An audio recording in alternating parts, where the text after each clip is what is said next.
Lucas was a Boy Scout.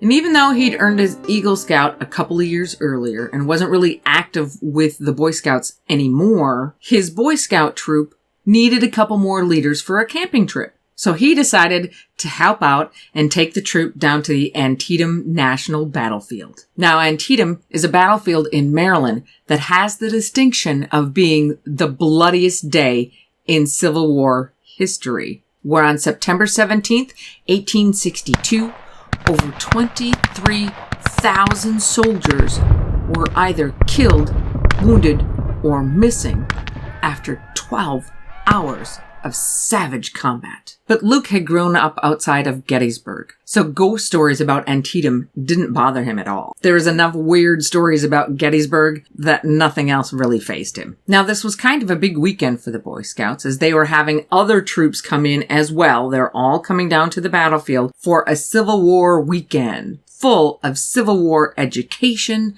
reenactments, and some troops pranking other troops. Now, all of the troops were camping next to Antietam Creek on the other side of Burnside's Bridge Road, the part that isn't the park. Now, the second night that they were there, all the troops pretty much hit the hay pretty early, mostly because they'd been made to march all day due to an overzealous reenactor. Now, it was pretty easy for anyone to cross the road and walk up onto the battlefield and up to Burnside's Bridge and along the creek where the Union soldiers had massed and tried to cross that bridge. So after dinner, Luke decided to take a little walk over by the bridge and check out the sun as it's starting to set and head towards night. And he was struck by how beautiful that setting sun was over the battlefield and the creek. And he got up to the bridge and he started walking across it when he felt an excruciating pain in his chest. He just about doubled over in pain as he grabbed his chest. And he's thinking, am I having a heart attack? But no, because both of his arms feel fine. It's just the sharp pain in his chest. And as he's got both of his hands on that part of his chest that hurts, he all of a sudden feels another sharp pain, this time a little closer to his shoulder.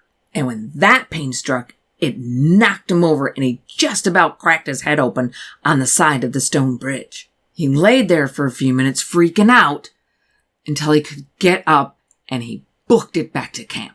When he got back to camp, he found another scoutmaster to take a look at the spots on his chest.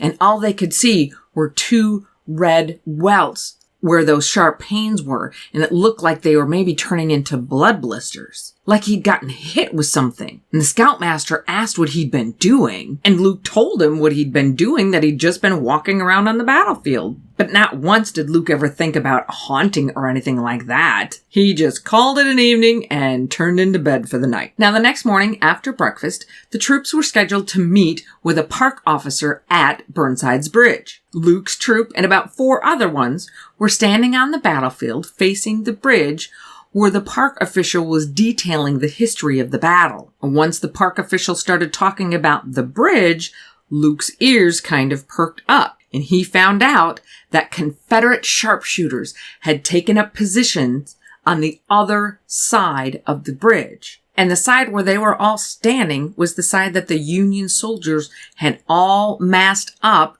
getting ready to take that bridge. And as they would come up, they were just getting picked off left and right. Now, the Confederate soldiers lost somewhere in the neighborhood of 500 men, but the Union lost over 15,000. No Union soldier made it past the halfway point of that bridge. And after hearing about the fate of all of those Union soldiers, that other scoutmaster looked at Luke, and they both wondered what the hell happened the night before.